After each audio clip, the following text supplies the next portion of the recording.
En el corazón de la campiña inglesa, donde los veranos de mediados del siglo XIX se arrastraban con una lentitud bochornosa, se alzaba Road Hill House. No era un castillo ni un palacio, sino una sólida mansión victoriana de ladrillo rojo, un monumento a la respetabilidad y al orden. Desde el camino parecía un refugio de paz, con sus jardines cuidados y sus ventanas que observaban el mundo con una calma imperturbable. Pero, como suele ocurrir con las casas que guardan secretos, la apariencia era solo una delicada fachada. Dentro de aquellos muros, el aire era denso, pesado, no solo por el calor de junio, sino por un resentimiento silencioso que se había filtrado en el papel pintado y en la oscura madera de los muebles. La familia Kent vivía allí, o más bien, coexistían dos familias bajo el mismo techo, orbitando con torpeza alrededor de la figura imponente del patriarca, Samuel Kent, un hombre de su tiempo, inspector de fábricas, cuya autoridad en el hogar era tan absoluta como su ausencia frecuente. La casa estaba dividida por una línea invisible, pero tan real como las paredes que separaban las habitaciones. Por un lado, estaban los hijos del primer matrimonio de Samuel, con su difunta esposa, Mary Ann. Entre ellas destacaban Constance, una joven de 16 años de mirada intensa y silencios largos, y su hermano William. Eran los vestigios de un pasado, de un amor que ya no existía. Por otro lado, bullía la nueva vida. La segunda señora Kent, Mary Drew, había sido la institutriz de los niños mayores. Ahora era la dueña y señora de la casa, y la madre de una nueva prole.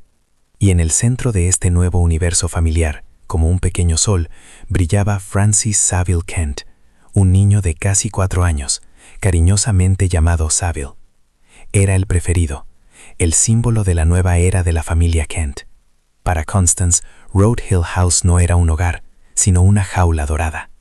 Recordaba vagamente a su madre, pero el hueco que dejó había sido ocupado por la mujer que antes le enseñaba gramática y ahora le dictaba las normas de su vida. La relación entre Constance y su madrastra era un tapiz de cortesía forzada y de una aversión helada que ninguna de las dos se molestaba en ocultar del todo. Cada gesto de afecto de Mary hacia sus propios hijos era para Constance una pequeña espina, un recordatorio de su propio desplazamiento. Constance no era una joven fácil de entender para los estándares de su época. Se esperaba de ella que fuera dócil, sumisa, ocupada en el bordado y en prepararse para un buen matrimonio. Pero ella era inteligente, curiosa, y poseía una voluntad de hierro que a menudo chocaba con la rígida disciplina de su padre y la fría autoridad de su madrastra. A veces la veían pasear sola por los jardines, con la mirada perdida, como si estuviera atrapada en un mundo interior al que nadie más tenía acceso. Los conflictos eran pequeños, pero constantes, como el goteo incesante de agua que erosiona la piedra más dura. Una orden desobedecida, una mirada desafiante, un castigo que Constance consideraba injusto. Ella y William se sentían como extraños en su propia casa, relegados a un segundo plano mientras los nuevos niños, los hijos de la institutriz, acaparaban la atención, los mimos y el futuro. El pequeño Saville, con su cabello rubio y sus risas infantiles, era el epicentro de esta nueva dinámica. Era un niño adorable, ajeno a las corrientes subterráneas que agitaban su hogar. Para su madre era su tesoro, para su padre la promesa de la continuidad. Pero para Constance, su presencia era un recordatorio constante de todo lo que había perdido. Cada vez que su padre alzaba a Saville en brazos, Constance sentía una punzada de algo oscuro y amargo que no sabía nombrar. Hubo señales, pequeños temblores antes del terremoto, que todos eligieron ignorar. En una ocasión, Constance fue descubierta con unas tijeras en la mano, tras haber cortado un mechón de su propio cabello en un acto de desafío silencioso. En otra, se encerró en su habitación durante un día entero, negándose a hablar con nadie. Eran los gritos mudos de un alma que se sentía atrapada, invisible. La tensión en la casa se podía cortar con un cuchillo. La institutriz, Elizabeth Goff, encargada de cuidar a los niños más pequeños, a menudo se encontraba en el fuego cruzado. Intentaba mantener la paz, pero era una tarea imposible. Sentía la hostilidad de Constance, veía la preferencia de la señora Kent y navegaba por aquellas aguas turbulentas con la cautela de quien teme por su propio puesto. En los días previos a la tragedia, algo en el comportamiento de Constance pareció cambiar. Su habitual melancolía se agudizó, volviéndose más sombría. Pasaba horas mirando por la ventana del cuarto de los niños, observando a Elizabeth cuidar de Abigail, su hermana pequeña. Su mirada no era de afecto, sino de una intensidad casi clínica, como si estuviera estudiando un mecanismo complejo, aprendiendo sus rutinas, sus vulnerabilidades. La noche del 29 de junio de 1860 llegó con el mismo calor opresivo que había caracterizado la semana. La familia cenó junta, como de costumbre, manteniendo esa frágil apariencia de normalidad. Samuel Kent leyó las oraciones de la noche, pidiendo a Dios que velara por su hogar y su familia. Las palabras resonaron huecas en el comedor silencioso. Más tarde, cuando la casa se sumió en la oscuridad, cada miembro de la familia se retiró a sus aposentos. Elizabeth Gove se aseguró de que el pequeño Saville estuviera bien arropado en su cuna, junto a la cama que ella compartía con la hija menor de la señora Kent. Comprobó la ventana, cerró la puerta y se acostó, agotada por el calor y las tensiones del día. En otra parte de la casa, Constance Kent también se preparaba para dormir, o eso parecía. Pero en su mente, las piezas de un plan terrible, nacido del resentimiento y la desesperación, comenzaban a encajar. El escenario estaba listo. La casa dormía, confiada en su respetabilidad, sin saber que el monstruo que tanto temía la sociedad victoriana no estaba en las calles oscuras ni en los barrios pobres, sino que se movía en silencio por sus propios pasillos alfombrados. La oscuridad de Road Hill House no solo provenía de la noche, sino de un corazón joven y roto que había decidido, finalmente, hacer sentir su dolor. La noche en Road Hill House era un ser vivo, denso y expectante. El calor del día se había rendido a un frescor húmedo que se aferraba a la piedra y al cristal, y la luna, casi llena, bañaba los jardines con una luz pálida y fantasmal.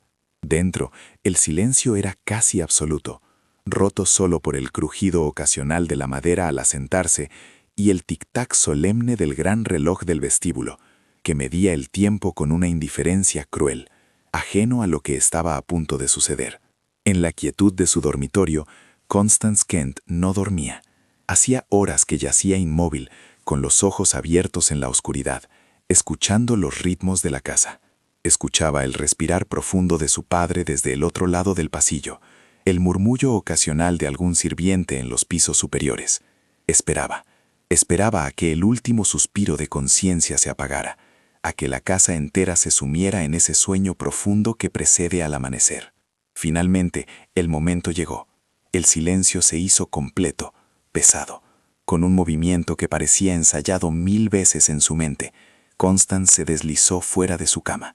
Sus pies descalzos no hicieron ruido sobre las tablas del suelo. No fue un fantasma el que se movió por los pasillos de Road Hill House aquella noche, sino una joven de 16 años, con un propósito tan frío y afilado como el acero. Su primer destino era el cuarto de los niños, la guardería. La puerta estaba entornada, como siempre la dejaba Elizabeth Gove. Un hilo de luz de luna se colaba por el resquicio, dibujando una línea plateada en el suelo. Constance se detuvo, conteniendo la respiración, escuchando. Dentro, solo el sonido suave y rítmico de la respiración de la institutriz y de la pequeña Mary Ann, la hermana de Saville. Con una delicadeza que desmentía la monstruosidad de su intención, empujó la puerta. El gozne no emitió quejido alguno. La habitación olía a leche y a jabón de lavanda, el aroma de la inocencia. A la luz que se filtraba por la ventana, pudo distinguir la figura de Elizabeth en la cama, y a su lado, la cuna donde dormía Francis Saville Kent. Se acercó a la cuna con el sigilo de un depredador.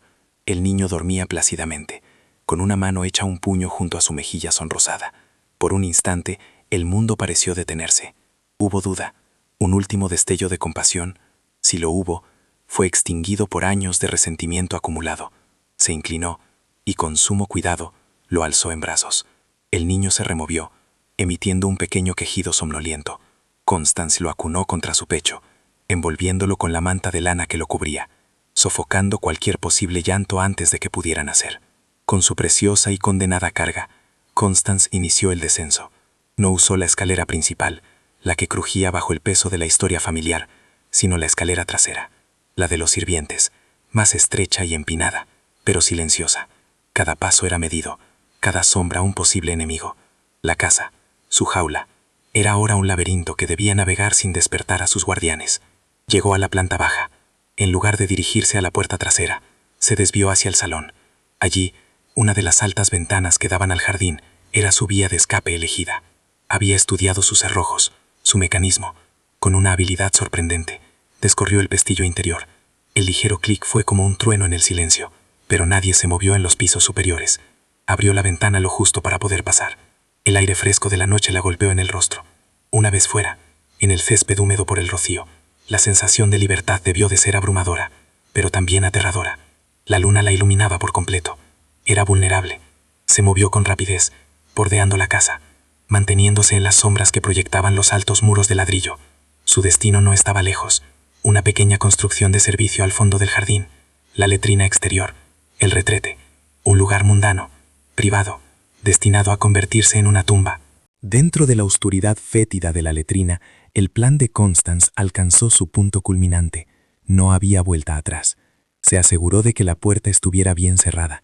El niño, Saville, seguía envuelto en su manta, probablemente adormilado y confundido por el frío y el movimiento. Lo que ocurrió en los siguientes minutos fue un acto de una finalidad brutal y metódica. Primero, silenció cualquier posibilidad de un grito. La manta, apretada sobre su rostro, o una mano firme, bastaron para ahogar el aire en sus pequeños pulmones. Hubo una breve y débil lucha, un pataleo ahogado, que pronto cesó. El niño, de casi 4 años, no tenía ninguna oportunidad. Después, con el cuerpo inerte en sus brazos, Constance sacó el arma. No era un cuchillo de cocina, algo que pudiera rastrearse fácilmente. Era algo más personal, más íntimo. Un instrumento afilado, probablemente una navaja sustraída del neceser de su padre, cuyo filo conocía. Con un pulso que no tembló, le infligió un corte profundo en la garganta. Un acto rápido, preciso, diseñado no solo para matar, sino para asegurar que la muerte fuera absoluta, irreversible. La sangre, oscura en la penumbra, empapó la manta de lana. El último acto de profanación fue el más terrible. Levantó la pesada tapa de madera del asiento de la letrina, revelando el pozo negro que había debajo. Sin vacilar, dejó caer el pequeño cuerpo envuelto en la manta en la oscuridad fétida. El sonido fue sordo, repugnante. Un chapoteo que selló el secreto en las entrañas de la tierra. Pero el crimen no había terminado. Quedaban las pruebas. Constance era metódica. En algún lugar, en la oscuridad del jardín, se deshizo de cualquier evidencia incriminatoria. Se lavó las manos en el agua acumulada en un barril de lluvia, limpió la navaja en la hierba húmeda, y la pregunta más importante, su camisón, debía de estar manchado de sangre, una de las piezas clave que los investigadores buscarían más tarde, un camisón de noche desaparecido. Lo escondió, lo apartó, con la intención de destruirlo más tarde, cuando la luz del día le permitiera encontrar un lugar seguro. El regreso a la casa fue tan sigiloso como la salida. Volvió a entrar por la ventana del salón, cerrándola y echando el pestillo con cuidado, como si nada hubiera pasado. Subió de nuevo por la escalera de servicio. Recorrió los pasillos silenciosos, que ahora se sentían cómplices de su acto. Cuando Constance Kent se deslizó de nuevo en su cama, el cielo al este comenzaba a teñirse de un gris pálido. La casa seguía durmiendo, ignorante de la herida mortal que se le había infligido en su corazón. Afuera, el mundo seguía su curso, pero dentro de esa habitación, en la quietud que precedía la tormenta, yacía una joven que había cruzado un umbral del que no hay retorno. El monstruo que pronto toda Inglaterra buscaría con fervor no estaba al acecho en los bosques ni en las calles oscuras. Estaba en su cama, con el corazón latiéndole con calma, esperando a que sonara la campana del desayuno. El amanecer del 30 de junio de 1860 no trajo consigo la promesa de un nuevo día, sino el frío sudor de una pesadilla. El primer grito no fue de dolor, sino de confusión. Perteneció a Elizabeth Goff, la institutriz, al despertar y encontrar la cuna del pequeño Saville vacía. La manta, que ella había arropado con tanto esmero alrededor del niño, estaba allí, pero el niño no. Imaginen por un momento esa primera ola de pánico, una confusión que rápidamente se transforma en un miedo helado. La búsqueda inicial fue frenética, desordenada.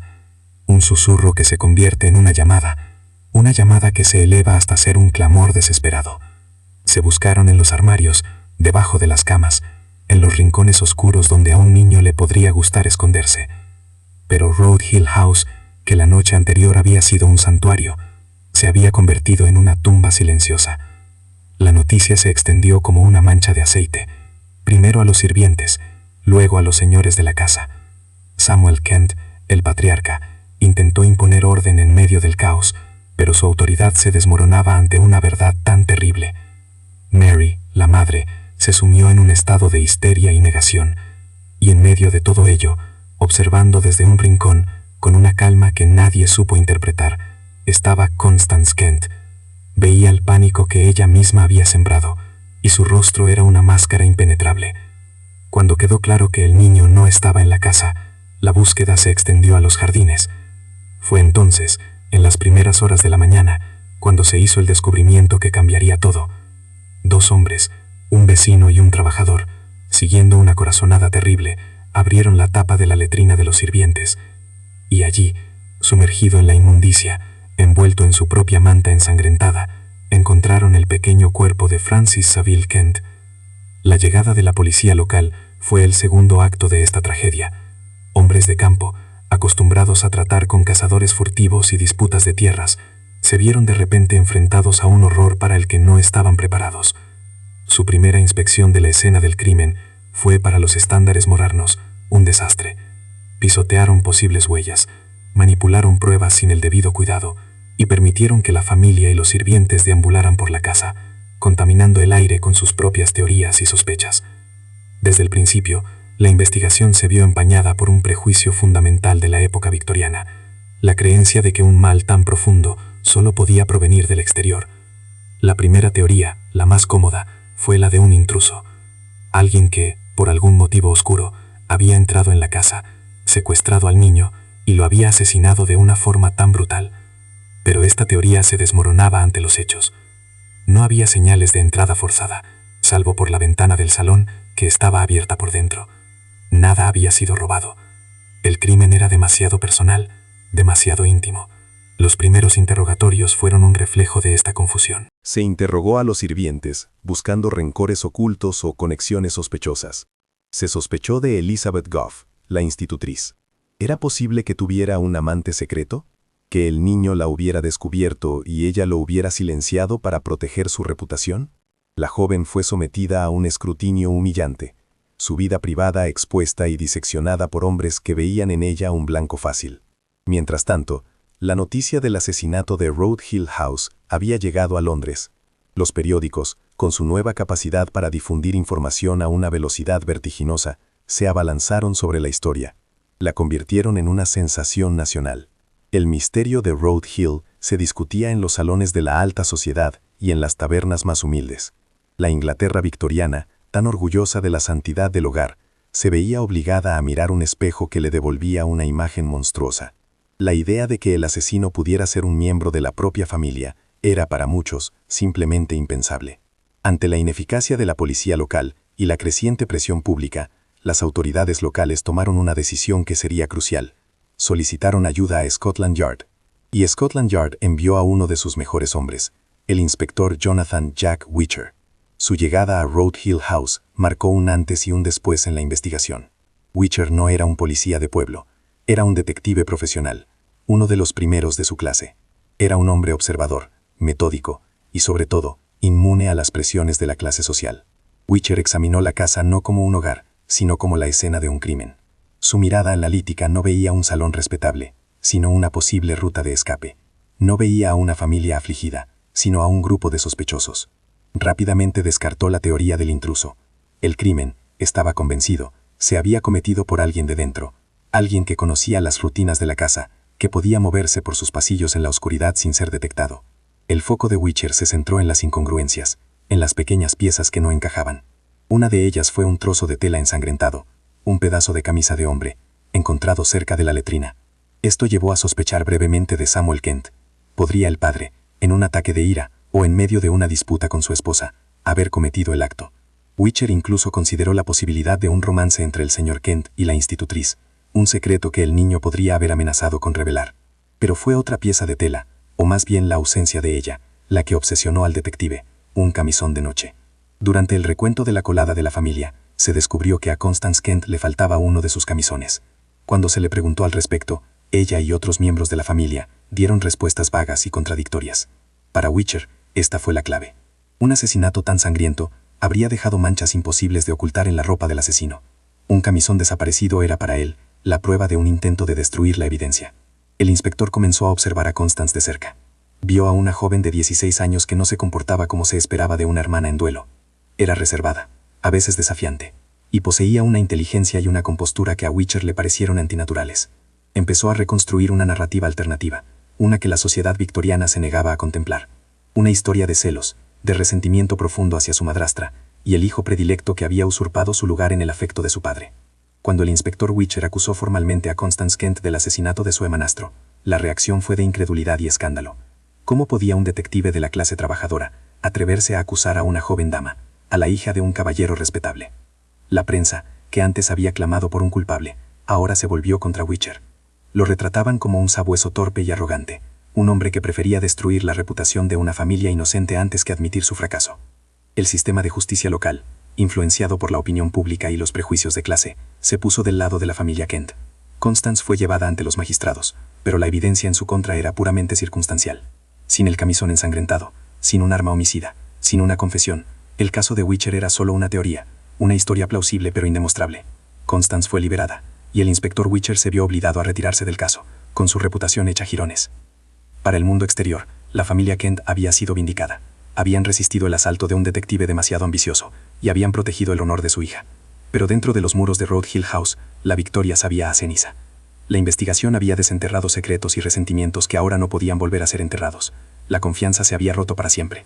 Se miraban unos a otros con sospecha, cada uno preguntándose en silencio si vivían bajo el mismo techo que un asesino. La casa se convirtió en un lugar envenenado. La familia finalmente la abandonó, intentando escapar de los fantasmas que ellos mismos habían creado. Se mudaron, se separaron, intentaron empezar de nuevo. Pero el misterio de Road Hill los siguió a todas partes. La pregunta de ¿quién mató al pequeño Saville Kent? Se convirtió en una leyenda nacional. Un cuento con moraleja sobre los oscuros secretos que pueden esconderse detrás de las fachadas más respetables. Y mientras Inglaterra debatía, teorizaba y finalmente olvidaba, Constance Kent fue enviada a un internado en Francia, lejos de las miradas acusadoras, lejos del escenario de su crimen. Parecía que había escapado. Llevaba consigo su secreto, una carga invisible que pesaba más que cualquier cadena. El mundo buscaba un monstruo, sin saber que lo habían tenido delante de sus narices y lo habían dejado marchar, protegiéndolo con el velo de la inocencia juvenil y el privilegio de clase. La investigación había fracasado, pero la verdad, como una semilla enterrada, esperaba pacientemente su momento para germinar. El tiempo, como bien sabemos, tiene una manera peculiar de actuar sobre las heridas y los secretos. A veces los cura, pero otras simplemente los entierra bajo una capa de tierra fina, esperando a que una lluvia inesperada los vuelva a sacar a la luz.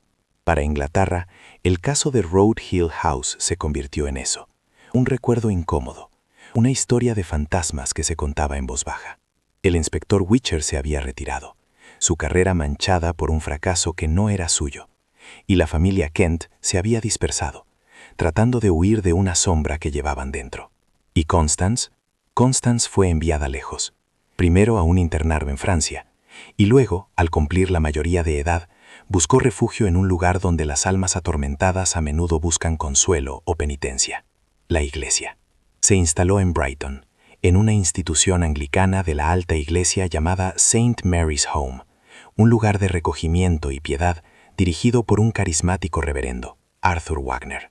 Allí, entre los rezos y las obras de caridad, Constance Kent intentó construir una nueva vida, una vida de silencio y expiación. Pero un secreto como el suyo no es una carga que se aligere con el tiempo. Es una piedra viva que crece en el alma, cada día más pesada, cada noche más afilada. Durante 5 largos años, Constance cargó con el peso de aquella noche de junio. 5 años en los que el rostro de su pequeño hermanastro la visitaba en sueños. 5 años en los que la sociedad que una vez la defendió como a una doncella inocente había seguido adelante, olvidando casi por completo el misterio que los había tenido en vilo. La conciencia, sin embargo, no olvida. Y la fe a veces exige una confesión no solo a Dios, sino también a los hombres. En la primavera de 1865, a la edad de 21 años, Constance tomó una decisión que volvería a sacudir los cimientos de Inglaterra. Se acercó al reverendo Wagner y, en la sagrada confidencialidad del confesionario, desveló la verdad que había guardado con tanto celo.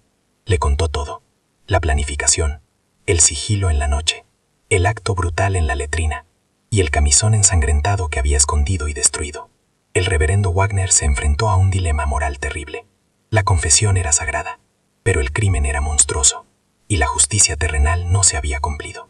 Con el consentimiento de la propia Constance, que parecía anhelar el castigo tanto como el perdón, se pusieron en contacto con las autoridades. Constance Kent, la joven que había sido liberada por falta de pruebas, se entregó voluntariamente, confesando ser la asesina de su hermanastro, Francis Saville Kent. La noticia cayó como una bomba. La misma prensa que había ridiculizado al inspector Witcher ahora publicaba la confesión de Constance en titulares enormes. El público, que había creído en su inocencia, se sintió traicionado y fascinado a partes iguales. La niña que habían defendido se había convertido en una mujer que admitía un acto de una crueldad casi inimaginable. El juicio fue una formalidad, pero también un espectáculo nacional. En el tribunal, Constance se mantuvo serena, casi distante. Se declaró culpable, ahorrándole al sistema judicial el esfuerzo de probar lo que ella misma afirmaba. Su abogado intentó argumentar que la confesión podría ser falsa, producto de una histeria religiosa, pero la propia Constance lo desmintió con una calma escalofriante. El juez, con la solemnidad que la ocasión requería, la sentenció a la horca. La pena de muerte era el único castigo posible para un crimen de tal magnitud. Sin embargo, aquí es donde la historia da otro giro inesperado. La misma sociedad que pedía justicia comenzó a cuestionar la sentencia. Se abrió un debate público encendido.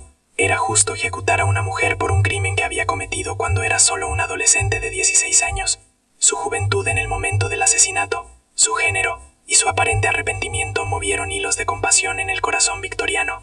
Tras una intensa campaña pública y la intervención del ministro del Interior, la sentencia de muerte fue conmutada por la de cadena perpetua. La confesión de Constance tuvo una consecuencia inmediata y profunda: la completa vindicación del inspector Jonathan Jack Witcher. El detective caído en desgracia fue de repente aclamado como un héroe, un hombre que había visto la verdad a través de la nieve de los prejuicios de clase y la había mantenido a pesar del coste personal. Su método, basado en la evidencia psicológica y la atención al detalle, se convirtió en un modelo a seguir.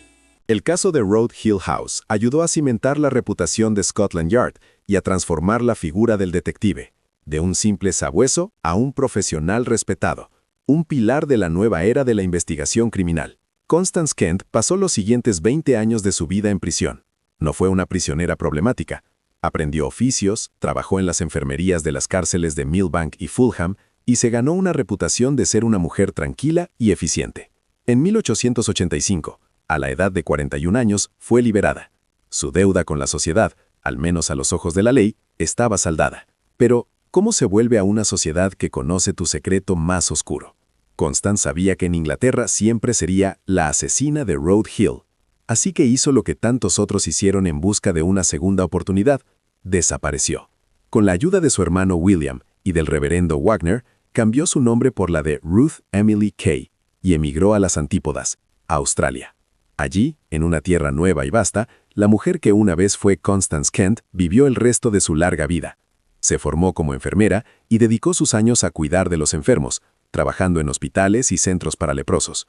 Fue una vida de servicio silencioso, una penitencia autoimpuesta que duró casi 60 años. Murió en 1944, a la edad de 100 años, llevándose consigo los últimos ecos de aquella noche de verano de 1860. El monstruo que Inglaterra había buscado había encontrado su propia forma de redención, lejos de todas las miradas. El legado del caso de Road Hill House, sin embargo, perduró mucho más allá de la vida de sus protagonistas. Para los historiadores, este crimen marca un punto de inflexión. Obligó a la sociedad victoriana a confrontar una verdad aterradora, que el mal no siempre venía de fuera, de las clases bajas o de los rincones oscuros de la ciudad. A veces, el monstruo nacía y crecía dentro del hogar, el sagrado santuario de la familia. El caso destrozó el mito de la inocencia infantil y la pureza femenina, revelando que las pasiones más oscuras, los celos y el resentimiento, podían anidar en el corazón de una joven bien educada. Culturalmente, el impacto fue inmenso. El misterio capturó la imaginación de los grandes escritores de la época. Charles Dickens, que siguió el caso con fascinación, y Wilkie Collins, cuya novela La piedra lunar Se considera una de las primeras grandes novelas de detectives, se inspiraron en la figura de Jack Reacher y en la idea de un crimen doméstico. El caso se convirtió en un arquetipo, la plantilla para incontables historias de misterio que exploran los secretos que se esconden tras las puertas cerradas de las casas respetables. Con el paso de los años, la historia de Constance Kent ha sido contada una y otra vez, en libros de historia, novelas, obras de teatro y adaptaciones para la televisión. Cada generación la reinterpreta, buscando entender no solo el quién o el cómo, sino el por qué. ¿Fue Constance una psicópata de corazón frío? ¿O fue una víctima de un entorno familiar opresivo y emocionalmente abusivo, una joven que fue empujada al límite de su cordura? Quizás la verdad, como suele ocurrir, se encuentra en algún punto intermedio. El caso de Road Hill House simboliza en última instancia la fragilidad de la fachada victoriana. Nos recuerda que debajo de la superficie de orden, piedad y respetabilidad bullían las mismas emociones humanas que conocemos hoy: el amor, el odio, los celos y la desesperación. Cuando hoy miramos hacia atrás, a esa casa de ladrillo rojo en la campiña inglesa, no solo vemos la escena de un crimen terrible, vemos un espejo que nos muestra que la línea que separa la normalidad de la monstruosidad es a veces peligrosamente delgada, y que el acto más oscuro puede nacer del corazón de alguien a quien nunca, jamás nos atreveríamos a mirar con sospecha. La historia de Constance Kent es una lección eterna sobre los secretos que guardamos y el precio que, tarde o temprano, todos debemos pagar por ellos.